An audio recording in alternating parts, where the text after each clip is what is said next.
Hello students, let's continue with the further problems of definite integration. So let's start with the first one. Evaluate integration 0 to pi by 2 1 upon 1 plus cube root of tan x dx. Now first we will consider the given integral as I. So I is equal to given integration.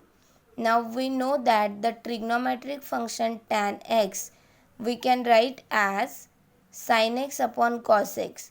So this term cube root of tan x we can write in simplified form as cube root of sin x upon cube root of tan x, cos x.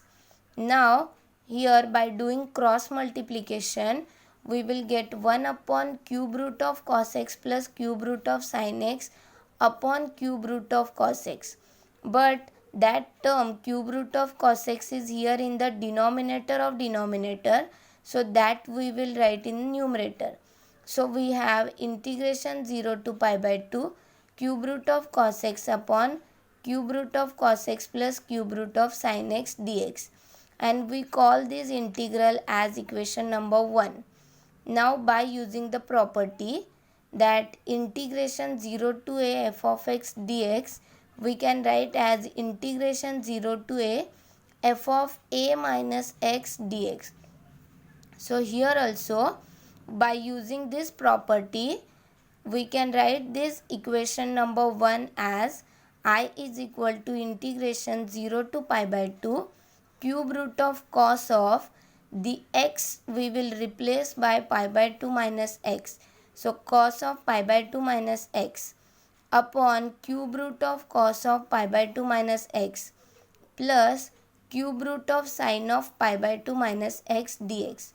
Now we know that cos of 90 minus theta is sin theta and sin of 90 minus theta is cos theta, and therefore we will get this term integration 0 to pi by 2 cube root of sin x upon cube root of sin x plus cube root of cos x dx, and to this equation we will call as equation number 2.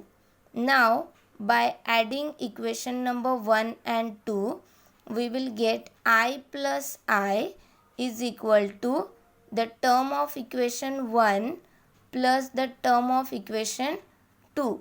Now if we observe these two terms then we have same lower limit and upper limit. Similarly we have same denominator. So we can add the numerator term and therefore we will get 2I is equal to integration 0 to pi by 2 cube root of cos x plus cube root of sin x upon cube root of cos x plus cube root of sin x dx.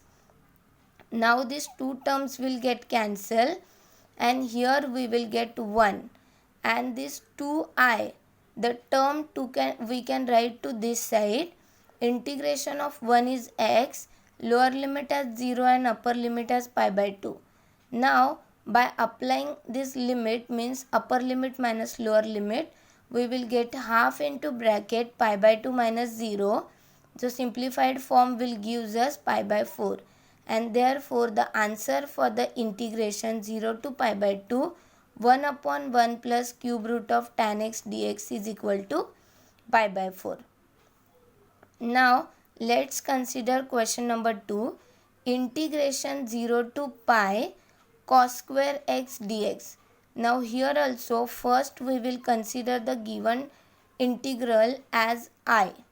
Now by using the property that integration 0 to 2a f of x dx we can write as integration 0 to a f of x dx plus integration 0 to a f of 2a minus x dx. Now here first the term pi we can write as 2 into pi by 2.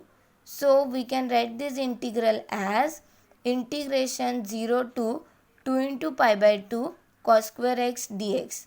And now since this is 2 times pi by 2 we can separately write this as 0 to pi by 2 cos square x dx plus integration 0 to pi by 2 cos of 2 into pi by 2 minus x the bracket square dx. Since here in property we have 2a is distributed as a, therefore here also 2 times pi by 2 we are distributing as pi by 2 pi by 2, and this 2a minus x term we will write like this. Now after simplification we will get integration 0 to pi by 2 cos square x dx plus integration 0 to pi by 2 cos square x dx. Now here we know that after cancelling this 2 we have cos of pi minus x, and cos of 180 minus x is minus cos x.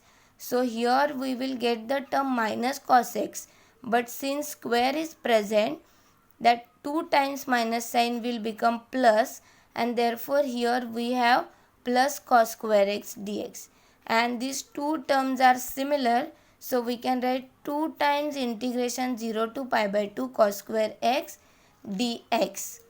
And now further simplification, here we have integration 0 to pi by 2 1 plus cos 2x dx, that is one of the trigonometric formula.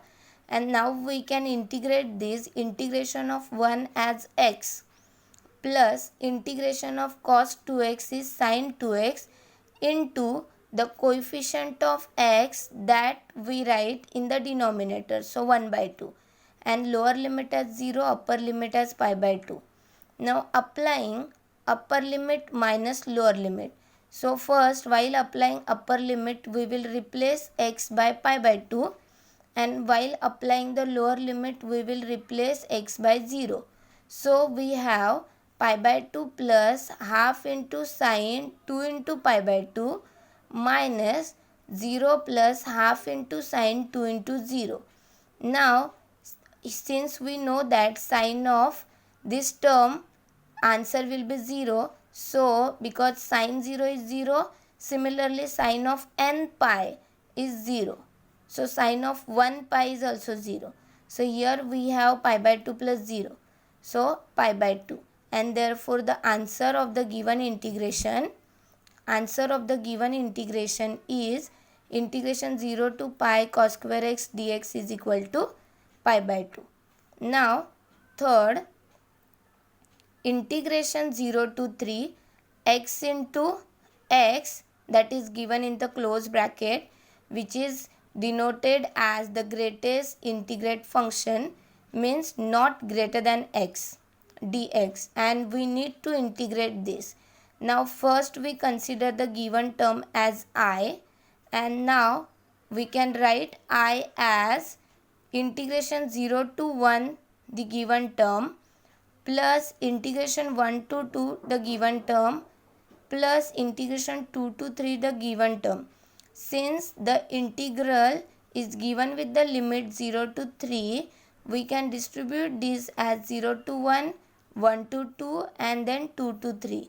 Now after simplification we will get integration 0 to 1 x into 0 dx plus integration 1 to 2 x into 1 dx plus integration 2 to 3 x into 2 dx, because the term in the close bracket x denotes that the greatest integrate function which is not greater than x.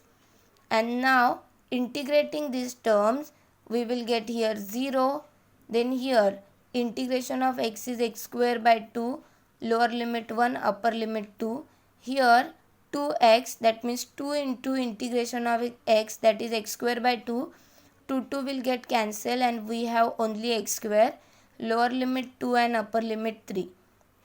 Now applying upper limit minus lower limit, here we will get 4 by 2 minus 1 by 2 plus 9 minus 4. So after simplification we will get 3 by 2 plus 5.